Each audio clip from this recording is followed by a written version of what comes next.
All right, so this will be video 2 in our set on Infinite Campus. So if you watched the last video, you saw how to set or navigate logging into Infinite Campus and getting to your students. And this video is going to show you how to set up your gradebook so you can actually enter scores and calculate the students' grades accurately. So you can see I'm looking at my class here. I'm looking at my 6th period class, and I'm set on term grade. And this is for quarter 3 that's laying out. So I am going to go ahead and hit the menu here for settings. Now, grade total is also open. You can open or close that. You want to leave that open generally to be able to see your grades. But I'm going to hit settings here. It'll open up a new menu for me that says Gradebook SetUp. So this is where I'm going to do the setup for my gradebook.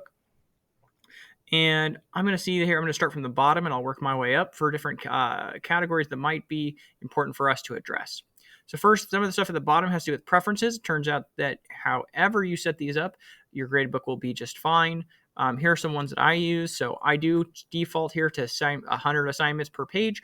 I've not ever had 100 assignments in my gradebook that I think, but I do like to be able to see everything in one view here. You can turn that down to 5 or less, or 5 at a minimum if you want to view your gradebook differently. I have the save alert turned on. I believe that means that when I go to navigate from another page, if I did not save my results, it'll prompt me to save them or let me know that they've been saved. Display Sparkle Graph. This is for being able to see the course of the students' scores over the course of your class. Again, this is just an aesthetic piece for you to look at the data a different way. You can uncheck it if you do not find it useful. Fail coloring settings. Now, this I find very useful, but you also as a preference here. So you can click to open this one. You should see a menu pop up on the right here. It has some things like show active students only, show student number, picture, those things. And then it says show pass fail coloring. So I have pass coloring for grades, individual grades, or for grades in the class. And then I have show pass coloring for scores. So what that means is that for an individual assignment of a student's scores below passing on that, it'll be a red score. And if it's a passing score, it'll be green. And then it'll show them for their grades in the overall class. So if a student has a grade that is not passing, it'll show it in red. And if they have a score in green or a grade in green, that means they are passing. So that's there. Some other student display information. Show active students. This is actually a good one to have some control over here.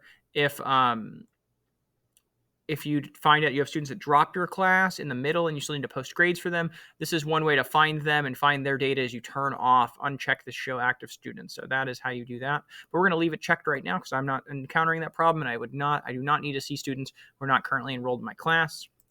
You'll see the campus instructions, this one there. Okay, no new options there. So we'll leave it at campus tools. That's fine. So I'll go ahead and hit save down in the bottom right here. And that saves those settings. I'll keep working my way up here. I don't have anything in other I need to address. Helper, website address, score, post grades, category copier, curriculum copier. Do not need to deal with any of these. Keep going. Non-campus assignment defaults. Nope. Section groups. Nope. Grading scales. Okay, now grading scales is one we should click. And on the right here, it'll pull some different options of grading scales you might use. Now, yours might be less than this or more. Depends on if you've added any of your own. As far as I know, all of your classes, you should use the standard scale, right? So that should be the default scale that your school site or the district has agreed to that determines, hey, what gets you an A or a different score. So if I click that, it'll show me here. That, for example, to earn an A+, you need a minimum of 96.5%, and to earn a C, you need a minimum of 72.5%. So these are set in advance by the district. So unless you have directives to use otherwise, like we did during distance learn, the early part of distance learning when we first locked down, where maybe you switch to a pass-fail score system, you should be using standard scale. But on the off chance that for something happened and you needed to add one for some reason, you could press add down here and make your own if you needed to, but I can't think of a reason that would occur anytime. So I'm going to go ahead and hit close. I'm not going to do that. I got my list here, and I can see I have a grading scale to pick. So I'll hit close there. Now, a big important part of what we got going on here is grade calc options. So I am going to go ahead and hit that one, and it gives me some information here. I'll hit continue, and it should show for my class Q3 and Q4, since I'm looking at my elective class here that I have for that time period. And I'm going to go ahead and select a type of calculation here, and I'm going to hit in progress grade, and it'll ask me to pick the grading scale, and I'll pick standard scale. And I click a few more pieces of information here. One, I'm going to use categories in my class, so I'm going to weight the categories. So I'll hit check that one there. And I do not need to click any of the other information here for this one. And that's how I would do that. Now, if for some reason you changed this between quarters, you could, in theory, set these up to be different. Another option is, you could also just hit fill options, and we could do it for the whole, for all of them, for all of the quarters if they're going to be the same, which they most likely will be. So I'll hit in progress grade. I'll select my grade scale for standard scale here, hit weight categories, hit OK. And it should auto-populate the rest here. And now I can hit save, and my grades are going to be calculated. Save there. Great. So now you can see it shows me an in progress, right? Which is good for students if you want to be monitoring, right, what their grade is in progress. And I've got that part set up there. So that's my grade calc options. The next one it would be that you'd want to create here would be categories. Now, categories is, if you decide that there are different categories for assignments you want to use. So this is my elective class. So I have some more.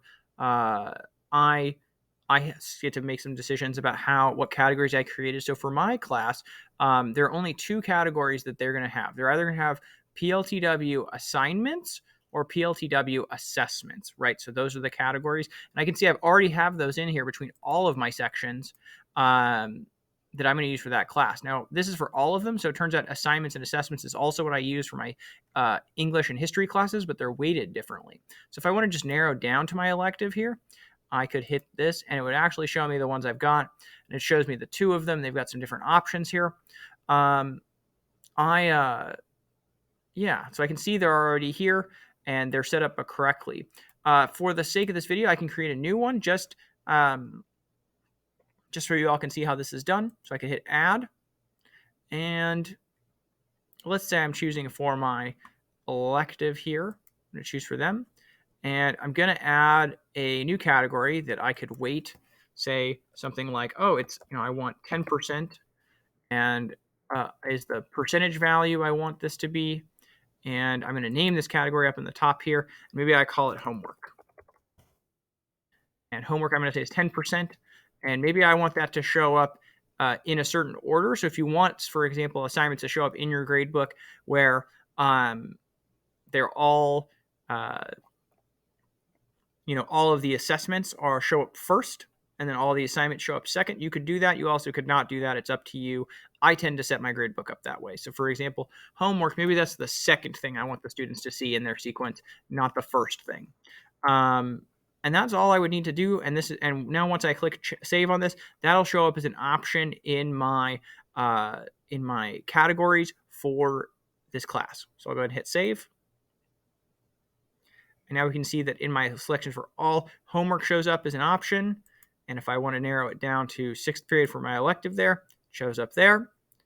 I could also go to my first period here, and you see it doesn't show up for there. So that's a way to sort through your different categories you'll be using to weight your assignments and their scores. So I'll go ahead and hit close on this one. And now I'm ready to go ahead and add some actual grades to my class, but I'm going to go ahead and stop the video right here and do that. We'll do that in our next video.